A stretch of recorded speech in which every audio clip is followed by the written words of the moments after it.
even though we disagree on basic aspects of this approach.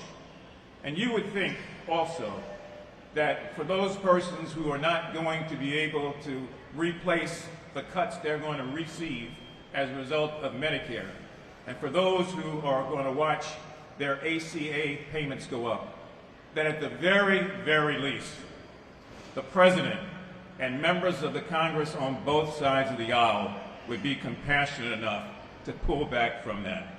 But that is not the case. And so the reason it wasn't avoidable was because the Republicans wanted to get out of town. And when you're out of town, you can't negotiate. And we've been in Washington day after day after day after day, waiting to try to have dialogue and discussion. And the Speaker of the House refuses to convene us. I think that's a sin. I think it's shameful. And more than anything else, it is wicked. Speaker Johnson, while this shutdown is underway, there are things we can do to ease the pain. We are here at this beautiful airport where people are flying in and out every day, and where air traffic controllers have to worry about being told they've got to work extra hours with very little pay, that they've got to do that and they won't see that pay until after this is all over. And they put at risk the safety of the American public, not because they don't care. They've been working around the clock. The executive director and I spoke about this weeks back, about the burden on air traffic controllers and others at this airport. But they do their job. They get up every day, they put on their clothes, they come to work, and they don't ask, as Angela said, is the president a Democrat or a Republican? They just want to do what's right. They want to fulfill their obligation. So, Mr. Speaker, while this is underway, at the very least, come back to Washington, convene us so that we might be able to put forward and pass an emergency supplemental aimed at finding a way to pay air traffic controllers all over this country until this thing is settled. At the very least, Mr. Speaker, don't continue to put at risk the lives of Americans who are flying day in and day out. The failure of the Speaker to act while this is going on is just as bad as the shutdown that we've seen. And to Mr. Vogt, who continues to want to intimidate men and women who are federal employees as if he is Al Capone, your day is coming, sir. You will be held accountable one day for these decisions. And that's why, so desperately, the other side will do everything they can to prevent the House from flipping from Republican to Democratic, because they know they will be held in account. And so I'm proud to be with all of the persons here. I'm proud to see that there's so many air traffic controllers and TSA agents and others who are working at this airport. I'm proud of our director's effort to not let this slow her down. And I'm proud of Americans all over this country who are concerned about health care and who are concerned about their country and who believe at the end of the day we can do more. We can do more. And so when historians look back through the telescope of time and they look at this era in our nation's history, let it be said of us, those who are proud Democrats who have stood up and will continue to stand up, that we will not waver, that we will not flinch, that we will not bend, and we will not break in terms of fighting for what's right for the American people. Please welcome our colleague in the House who has been so hard at work with Sarah and myself on this, Congressman Johnny Olszewski.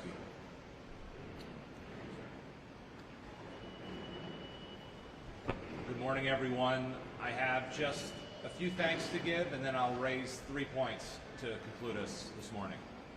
First, my deepest thanks to the men and women who are federal employees across this country.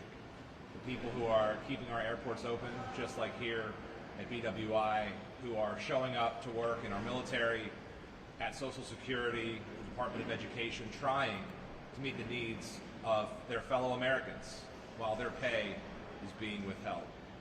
I'm going to thank Governor Moore and his team and his partners, people like our amazing Executive Director and Senator Vidal, who are, with great care and compassion, Governor Moore and his team and his partners are meeting the need of fellow Marylanders in this moment when they're being left behind by this administration. And I want to thank Team Maryland. I want to thank our Senators Van Hollen and also Brooks for proving that there is a way that we can meet the need of the healthcare challenge. We can prevent the tax hike that Republicans are pushing and reopen this government. They've proved it 5 times now. And I want to thank my colleagues in the House, Representatives Mfume and Alfred, for their leadership in also pushing to keep this government open and to meet the needs of the American people. The 3 points I'll make to conclude today are: 1, federal employees are not political pawns.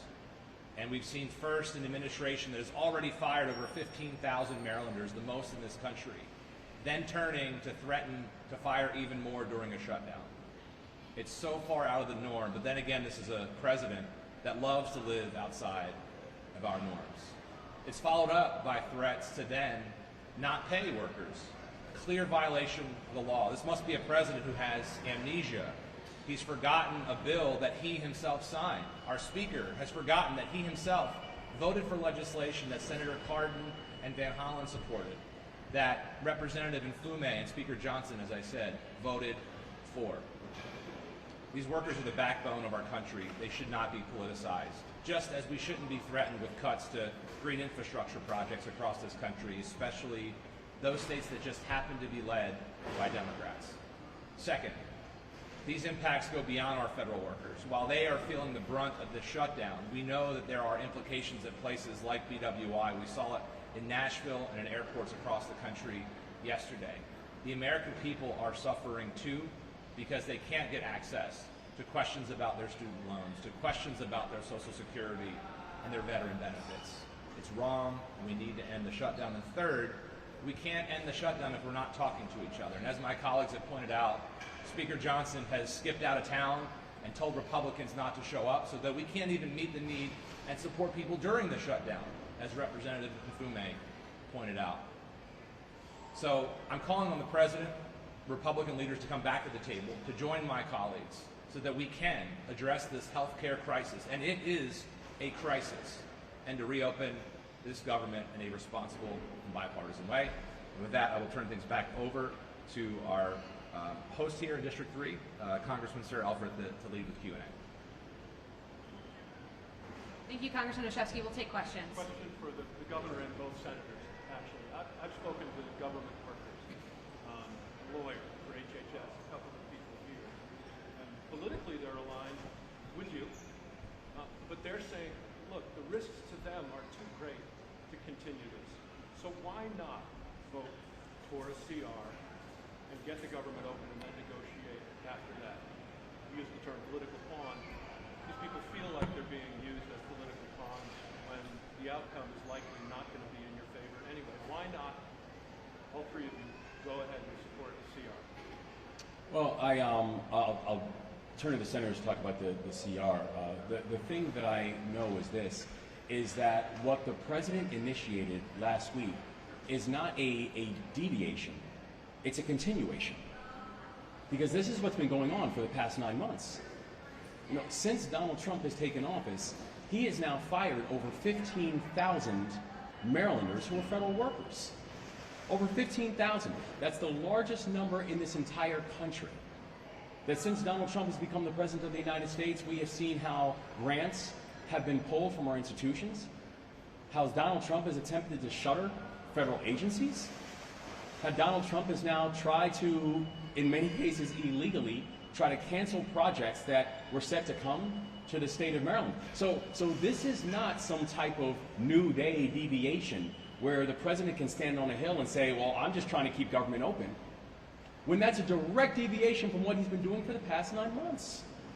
This assault on our federal workers is ongoing from the President of the United States. So I'm thankful that we have a federal delegation that's standing firm and saying a prerequisite for keeping the federal government open should not be raising premiums by 70%. That a prerequisite for keeping government open should not be cutting people off of health care. Because if that's what keeping government open means in the world of Donald Trump, then I think all of us have a very real problem with that interpretation of what keeping government open actually means and looks like. Thank you, Governor. The Governor had it exactly right as to what's happening. In addition to the fact that we're going to face this big explosion in healthcare costs that will hit people across Maryland and across the country, we cannot give a lawless president a blank check to continue to do what he has been doing from day one. Firing federal employees. I met yesterday with federal employees who've been fired in the first couple months of this administration. Their cases are winding their way through the courts. Some courts have already found that some of those firings are illegal. And as the governor said, they are withholding funds, very important funds in the state of Maryland and around the country, that were part of the earlier agreements that we all voted for. You know, the Constitution doesn't allow the president to cherry pick what parts of the law he will enforce and where he will make those investments and where he will not. In Maryland, there are many places where the last agreements we reached meant that investment should be made on a whole variety of issues. There's a FEMA grant worth about $36 million for Crisfield to help them prepare for the next hurricanes. They're not funding that. That's just one example. So you have to have an agreement that is worth the paper it's written on. And if you look at our proposal, that is part of our proposal. Simply making clear that President Trump cannot illegally withhold funds after an agreement is reached. And I will just close by saying Senator Alsterbrooks and I held a telephone town hall meeting just 2 nights ago. We got a very different message from federal employees on that call, because they have been the victims of Russ Vought's efforts to traumatize federal employees. They're the ones that they're threatening illegal to withhold their back pay when the government reopens, which, as we've said, is flat out illegal. They're the ones that they're threatening to fire now out of pure vindictiveness and spite. Right? On the one hand, President Trump and Russ Vought are saying, let's reopen the government to provide services to the American people. We agree. At the same time, they're saying they're going to go out and fire federal employees. In other words, deny the American people the benefit of those services permanently. And I want to be clear, that also is illegal. The president has less power when the government is shut down to fire more federal employees than they do in normal times. And in normal times, they've already been violating the law. So I just wanted to point out that we all want to get the government open, but we also want to make sure it's worth the paper it's written on. And we do want to deal with this ticking time bomb on healthcare costs in America. I just want to add one point. The fact is, the question was, why wouldn't we vote for a continuing resolution? We have. And I think that's really important for the American people to hear that. We absolutely have voted 5 different times to open the government. The real question is, why won't the Republicans vote with us to open the government and to avoid these Medicaid cuts and the failure to extend the ACA tax credits that would cause people to not be able to either afford their health care or shut off access to health care. You know, we are really representing everyone. The thing that's really mind-blowing about what we're seeing is Republicans are hurting their own constituents. The people who suffer as a result of these health care increases are people in red states. In our own state, we have the greatest concentration, some of the greatest concentration of Medicaid recipients are in the reddest parts of our state. We also have it in some of the bluer parts. So in other words, this is not a partisan issue. People of both parties are harmed. Almost all Americans, this is what we're talking about, will see these health care increases that most people cannot afford and will have to just do without their insurance. So what we're saying is we want the government to open, but we also happen to believe that it is immoral to have people without health care. I can't understand what happened. The moral center of our country is being decimated right now. It is immoral, cruel, and inhumane what they are doing. And so the real question is, what's wrong with our colleagues on the other side, these Republicans, who know this is wrong, who know it's wrong, and are going along with it anyway, harming their own constituents. Their own constituents need these health care, ACA tax credits, and they need the Medicaid. Questions? Yes. Dave Shepherdson from Reuters. There's been a rising number of delays at airports due to the stress on controllers. Are you concerned that we're going to see more delays here at other airports? And is that going to put pressure on both sides to try to resolve this? One of the reasons, yes, to answer your question, it does put pressure on both sides of the argument. But one of the main things that I mentioned earlier is that I'm calling on the Speaker of the House, who is the Speaker over Democrats and Republicans, to find a way to convene us, since they have gotten out of town the last 10 days and refused to talk, so that we could talk about creating an emergency supplemental appropriation, separate and apart from everything else, to be able to make sure that air traffic controllers around this country are not in the situation they're in, that they're being paid. And yes, they are essential. And yes, we have an obligation to make sure that the skies are safe. People are beginning now to worry about flying. And we should never, as a nation, get to that point. So I would hope that the Speaker and the leadership in the Senate, quite frankly, as long as there is continuing negotiations or gridlock, would look at the idea of an emergency supplemental to be able to pay those men and women that keep our skies safe. Governor, unrelated to the shutdown, but state matter. I have a question. Yesterday, the medical examiner's office ruled that the girl who was not prepared to tell her own life.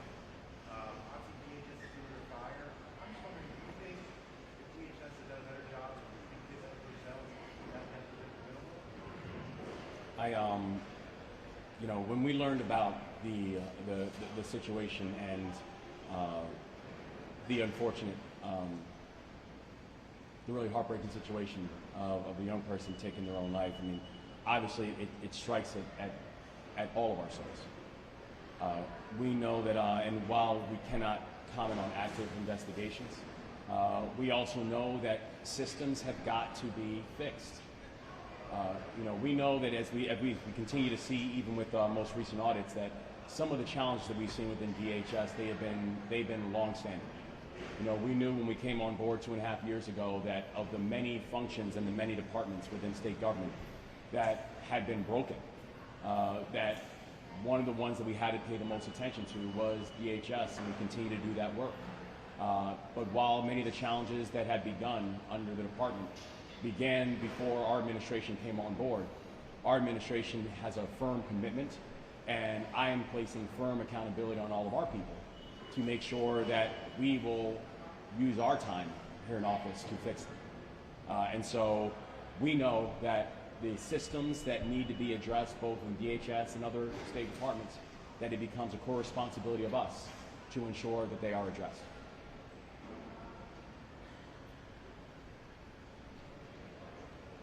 I don't see any other questions. I just want to, oh, yes.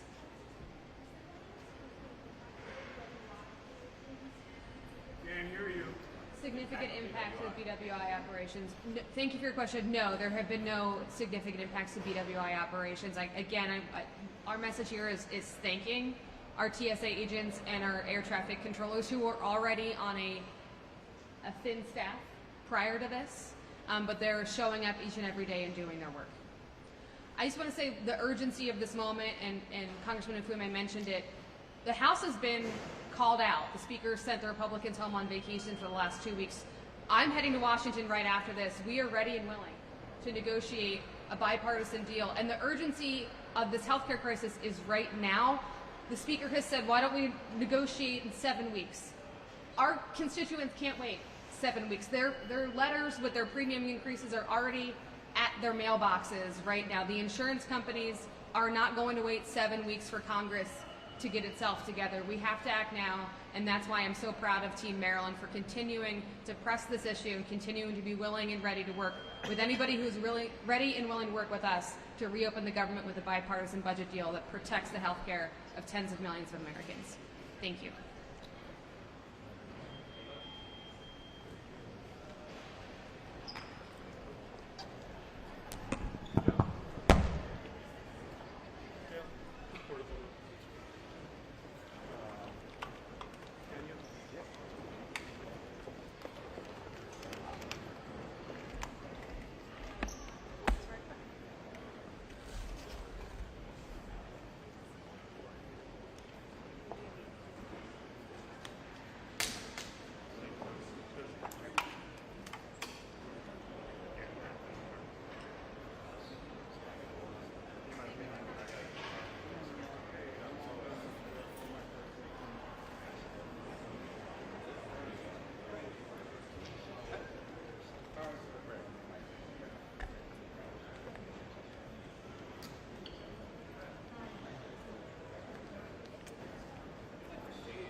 Question.